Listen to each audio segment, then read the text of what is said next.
आज हम प्रैक्टिकल में सेकेंडरी ग्रोथ के बारे में समझेंगे।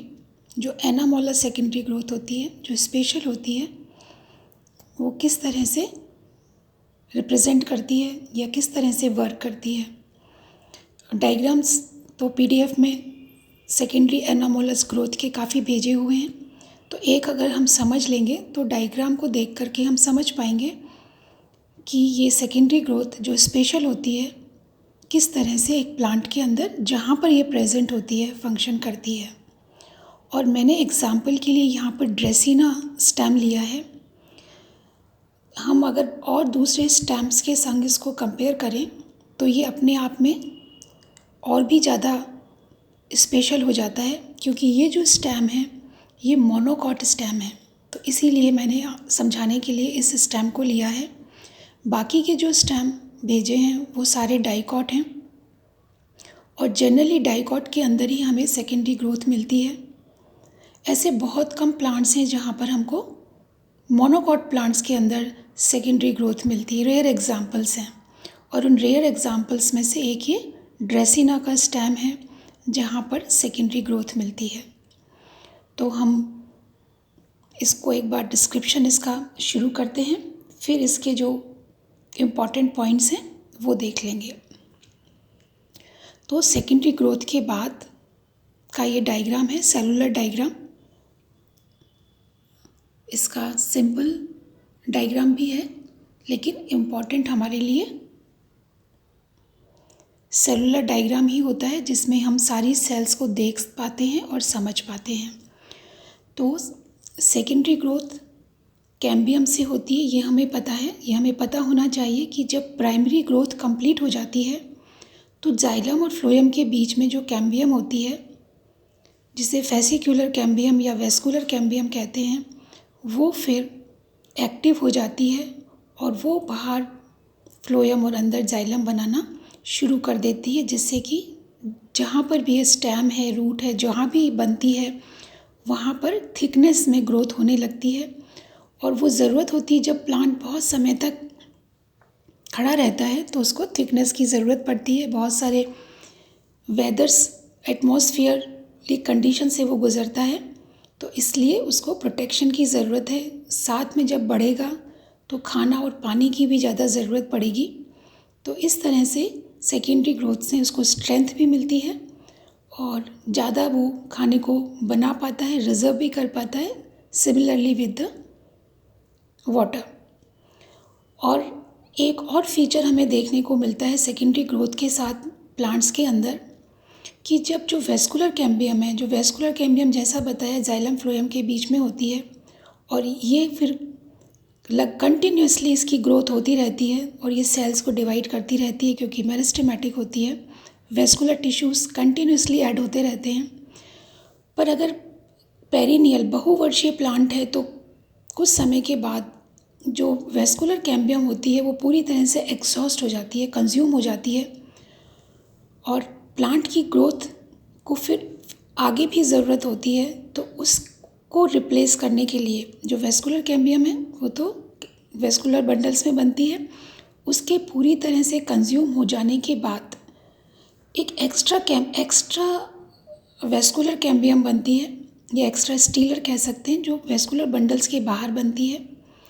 वो पेरेन्काइमा में बन सकती है, वो कॉर्टेक्स में बन सकती है, वो एपिडर्मिस में भी बन सकती है। तो एक लेयर बनती है सेल, कुछ सेल्स सेपरेट हो जाते हैं, जैसा बताया पेरेन्काइमा में हो सकते हैं, कॉर्टेक्स में हो सकते हैं, या एपिडर्मिस में हो सकती हैं। और इनकी विशेषता सेल्स की ये होती है कि ये मेरिस्टेमेटिक हो जाती हैं।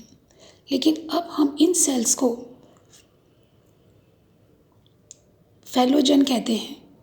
फेलोजन का मतलब होता है कॉर्क कैम्बियम। और जो फेलोजन है ये भी कैम्बियम इसलिए कहते हैं क्योंकि इससे भी जो सेल्स का डिवीज़न है वो बाहर और अंदर की तरफ होता है। क्योंकि नॉर्मल डिवीज़न तो सिंपल होता है, 2 सेल्स बनती हैं, लेकिन यहाँ पर कैम्बियम का फंक्शन स्पेशल है कि ये सेल बाहर भी बनाता है और अपने अंदर की तरफ भी बनाता है। तो जो कॉर्क कैम्बियम बनती है ये बाहर की तरफ फैलम बनाती है, जो बॉटनिकल नेम है, और लोकल नेम कॉर्क कहते हैं। और इसके अंदर की तरफ जो सेल बनती है उन्हें फेलोडर्म कहते हैं, वो कॉर्क कॉर्टेक्स कहलाती है। तो हम कॉर्क को एक तरह से कॉर्क एपिडर्मिस कह सकते हैं। तो फेलोजन कॉर्क कैम्बियम, बाहर की तरफ कॉर्क बनता है कॉर्क एपिडर्मिस, और अंदर की तरफ फेलोजन के बनता है वो कहलाता है फेलोडर्म या कॉर्क कॉर्टेक्स। तो यहाँ पे इसलिए समझाया क्योंकि यहाँ पे कॉर्क बनता है, जो ग्रोथ है काफ़ी मैसिव होती है, और क्योंकि मोनोकॉट में कोई वेस्कुलर बंडल्स के बीच में कैम्बियम नहीं बचती है जिससे कि वो आगे ग्रोथ करे, तो इसलिए यहाँ पर एक्स्ट्रा कैम्बियम ही बनती है और ग्रोथ होती है। और जब ये कॉर्क बनने लगता है, फेलोजन की एक्टिविटी होने लगती है, तो धीरे धीरे जो मेन एपिडर्मिस थी वो भी इसमें से निकल जाती है, और इस एपिडर्मिस का काम कॉर्क ले लेता है जो फेलोजन से बाहर की तरफ बनता है। तो इसलिए यहाँ पर ये कॉर्क सेल दिखाई हैं। सेंटर में ये फेलोजन है और अंदर की तरफ ये कॉर्क कॉर्टेक्स है। ये हम सेकेंडरी ग्रोथ के बाद देख रहे हैं। तो यहाँ पर पुरानी कैम्बियम को भी दिखाया है जिससे कि हमको थोड़ा सा अंदाज़ा रहे। थोड़ा सा स्पेशल एक्स्ट्रा टिश्यूज़ हैं, और यहाँ पर ये बने हैं स्पेशल टिश्यू। स्पेशल टिश्यू का मतलब है जो वो टिश्यूज़ जो सेकेंडरी ग्रोथ के बाद बने हैं। और यहाँ पर हम देख सकते हैं कि ये जो बंडल्स यहाँ पर हैं बड़े स्पेशल से हैं कि यहाँ पर जाइलम तो बाहर है और फ्लोएम अंदर है। पूरी रिंग जाइलम की है और अंदर फ्लोएम है। तो इस तरह के जो बंडल्स हैं उनको हम एम्फीबेसल कहते हैं। एम्फी का मतलब हुआ दो, हम एम्फीबियन से जानते हैं। एम्फी का मतलब दो और वेसल का मतलब जाइलम, क्योंकि जाइलम को हम वेसल से रिप्रेजेंट करते हैं। तो क्योंकि यहाँ चारों तरफ जाइलम है और बीच में फ्लोएम है, तो एक तरह से हम ऊपर भी और नीचे दोनों तरफ जाइलम है, तो ये एम्फीवेसल कंडीशन वेस्कुलर बंडल्स की कहलाती है। बीच में फ्लोएम है, चारों तरफ जाइलम। तो इसको देखकर हम पहचान सकते हैं कि ये जो बंडल्स बने हैं ये नॉर्मल बंडल से अलग है, क्योंकि नॉर्मल बंडल सिंपल कोलेटरली होते हैं जहाँ पे बाहर की तरफ फ्लोएम और अंदर की तरफ जाइलम होता है। ये फ्लोएम है, ये अंदर जाइलम है और चारों तरफ बंडल शीथ प्रेजेंट है। तो ये सिंपल कोलेटरल बंडल्स हैं और इसमें कोई कैम्बियम नहीं होती है। ये जो यहाँ कैम्बियम है ये एक्स्ट्रा कैम्बियम है जो वेस्कुलर बंडल्स के बाहर बनी है और जिससे कि पूरी ग्रोथ होती है। तो इस वजह इस दृष्टि से ये काफ़ी इम्पॉर्टेंट स्टेम ड्रेसिना का कहलाता है। और नेचुरली जब यहाँ कैम्बियम बनी है और इससे नए बंडल बन रहे हैं तो जो प्राइमरी बंडल्स हैं वो पुश होकर पिथ वाले या सेंटर वाले पोर्शन में आ जाते हैं। तो यहाँ पे इसलिए ये दिखा रखा है कि ये सेकेंडरी टिश्यू है और ये प्राइमरी टिश्यू है। और स्टेम की बात है तो बंडल्स स्कैटर्ड ही होंगे, पूरे सेंटर में फैले हुए होंगे। तो ये तो डिस्क्रिप्शन हमने देखा ड्रेसिना स्टेम का, उसकी जो स्पेशल ग्रोथ सेकेंडरी ग्रोथ है मोनोकॉट होने के बाद भी। अब हम इसके जो पॉइंट ऑफ इंटरेस्ट है वो पढ़ते हैं और ये डायग्राम हमने समझा है उससे उनको समझ लेते हैं। यहाँ क्लियर लिखा है at a very late stage during the development a wide zone of secondary meristem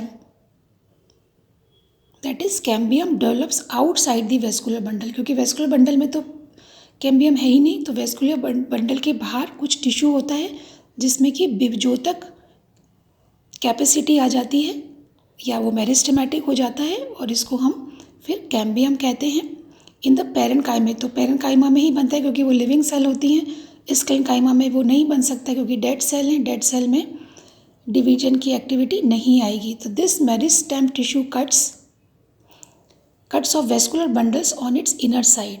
तो ये जो कैम्बियम है ये नॉर्मल कैम्बियम की तरह बिहेव ना करके कि बाहर फ्लोएम और अंदर जाइलम बना रही है, सारे ही टिश्यू ये अपने अंदर की तरफ बनाती है। दीज आर कंसेंट, जैसा भी बताया कंसेंट्रिक एम्फीवेसल हैं in contrast to the primary bundles which are collateral. तो प्राइमरी बंडल तो नॉर्मल बंडल्स की तरह हैं जिसमें बाहर फ्लोएम अंदर जाइलम है, और लेकिन यहाँ पर दोनों ही अंदर बन रहे हैं, जाइलम भी अंदर है फ्लोएम भी अंदर है, और इसलिए सिचुएशन एम्फीवेसल आ गई है। The amount of parenchymatous ground tissue also increases and therefore the diameter. तो जो पैरेन्काइमा, जो सेंटर में पैरेन्काइमा होता है ग्राउंड टिश्यू, उसका भी वेस्कुलर बंडल्स बनने के साथ साथ जो एक्स्ट्रा बन रहे हैं सेकेंडरी वेस्कुलर बंडल के संग, उसका भी अमाउंट बढ़ने लगता है, तो इससे जो थिकनेस है स्टेम की वो बढ़ती है। The cambium originates near the leaf primordia. तो जो यहाँ पर सबसे पहले जो मेरिस्टेमेटिक या विभज्योतक उत्तक बनता है, तो जो जहाँ से फर्स्ट लीफ निकलती है उसके पास ये निकलता है। लीफ ऑफ दिस जोन और लेयर इज लिमिटेड। तो यहाँ पर जिस जगह पर इस मेरिस्टेमेटिक जोन को बनना होता है लीफ प्राइमोडिया के पास, जो फर्स्ट लीफ होती है उसकी ग्रोथ फिर लिमिटेड होती है और उसका फंक्शन भी कुछ समय के बाद स्टॉप हो जाता है। Another important feature in contrast to cambium of dicot is that cambium in Dracaena cuts off both xylem and phloem on its. ये हमने पहले ही कह दिया कि हमने जब देखा था, अगर आप डाइकॉट के स्टेम्स देखेंगे तो उसमें दोनों तरफ जाइलम फ्लोएम निकलते हैं, लेकिन ड्रेसिना में जाइलम फ्लोएम दोनों एक ही तरफ अंदर की तरफ ही बनते हैं।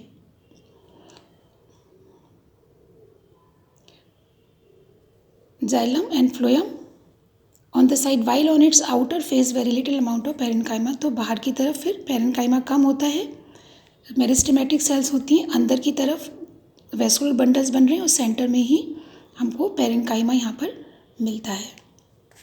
और इसके बाद इम्पॉर्टेंट आइडेंटिफिकेशन, तो स्टेम है क्योंकि वेस्कुलर बंडल्स कॉन्जॉइंट और कोलेट्रल हैं, एक सीध में हमने देखा, फ्लोएम है और फिर जाइलम है, कोलेट्रल कंडीशन है, ग्राउंड टिश्यू इज़ प्रेजेंट और सेंटर में बहुत सारा पेरेन्काइमा प्रेजेंट होता है।